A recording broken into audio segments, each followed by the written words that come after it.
السلام علیکم دوستو۔ خیر الدین پاشا باربروس ایک ترک قزاق تھا جو بعد ازاں سلطنت عثمانیہ کی بحری افواج کا سربراہ مقرر ہوا اور کئی دہائیوں تک بحیرہ روم میں اپنی طاقت کی داغ بٹھائے رکھی۔ وہ یونان کی جزیرہ مڈیلا میں پیدا ہوا۔ اس کا انتقال استنبول میں ہوا۔ اس کا اصل نام خضر یعقوب اوغلو تھا۔ خیر الدین کا لقب اسے عظیم عثمانی فرمانروا سلطان سلیمان قانونی نے دیا تھا۔ باربروس کا نام اس نے اپنے بڑے بھائی بابا عروج سے حاصل کیا تھا جو الجزائر میں ہسپانیوں کے ہاتھوں شہید ہوا تھا۔ اس کے مرنے کے 3 صدیوں بعد بھی اس کے جانشین قزاق بحیرہ روم کے ساحلی قصبوں اور دیہاتوں کو لوٹتے رہے۔ 1532 میں سلیمان اعظم نے عثمانی بحری بیڑے کی تشکیل کے لیے باربروسا کو استنبول طلب کیا۔ سلطان نے باربروس کو بحیرہ روم کا ایڈمرل پاشا اور شمالی افریقہ کا بیلر کمانڈر ان چیف مقرر کیا اور بحری بیڑے کی کمان اس کے سپرد کر دی۔ باربروس نے سب سے پہلے جنوبی اٹلی کے ساحلوں پر حملے کیے اور 1534 میں تیونس پر قبضہ کر لیا اور حفصی سلطان مولائی حسن فرار ہو گیا۔ مولائی حسن نے اپنی سلطنت دوبارہ حاصل کرنے کے لیے چارلس پنجم سے مدد طلب کی اور اسپین اور فرانس کی ایک عظیم فوج نے 1535 میں بونے اور مہدیہ سمیت تیونس پر باربروسا سے چھین لیا۔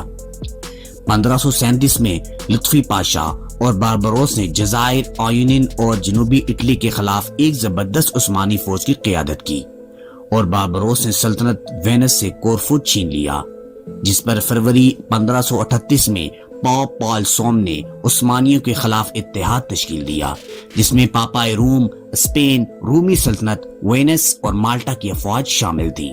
لیکن ستمبر 1538 میں باربروس نے جنگ پرویزا میں اس مشترکہ مسیحی فوج کو زبردست شکست دی جس کی قیادت اینڈریا ڈوریا کے ہاتھوں میں تھی۔ اس فتح کے بدولت بحیرہ روم میں اگلے 33 سال تک ترکوں کو مکمل برتری حاصل رہی۔ اگلے سال باربروسا نے وینیٹینیس سے کاسل نوو چھین لیا جسے انہوں نے جنگ پرویزا کے بعد ترکوں سے حاصل کر لیا تھا۔ اس نے بحیرہ آیونین اور ایجین میں مسیحیوں کے باقی ماندہ ٹھکانوں کا بھی خاتمہ کر دیا۔ بالآخر وینس نے امن معاہدے کی درخواست کی جس کے بعد 1540 میں سلطان سلیمان اور وینس کے درمیان میں امن معاہدے پر دستخط ہوئے۔ اکتوبر 1541 میں چارلس پنجم نے الجزیرہ کا محاصرہ کر کے مغربی بحیرہ روم میں ہسپانوی اور مسیحی بحری بیڑے کو لاحق خطرات کا خاتمہ کرنے کی کوشش کی، لیکن ایک زبردست سمندری طوفان کے باعث اسے ساحل پر اترنے میں شدید مشکلات پیش آئیں۔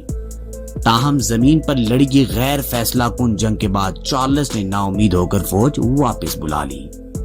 خیر الدین پاشا باربروسا کا انتقال 1546 میں استنبول میں آبنائے باسفورس کے کنارے واقع اپنے محل میں ہوا۔ اس کا مزار استنبول میں ترک بحری عجائب خانے کے قریب موجود ہے۔ ترک بحریہ کے متعدد جہازوں کے نام اسی پر رکھے گئے ہیں۔ آج بھی ترک بحریہ کا کوئی جہاز آبنائے باسفورس سے گزرتا ہے تو اس کے مقبرے کی طرف سلامی دیتا ہے۔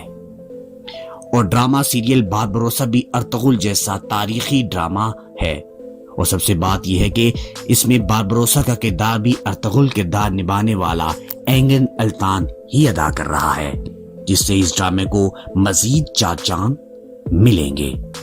ہماری مزید انٹرسٹنگ ویڈیوز کے لیے چینل کو سبسکرائب اور بیل آئیکن کو پریس ضرور کیجیے گا تاکہ ہر آنے والی ویڈیو آپ کو بآسانی مل سکے۔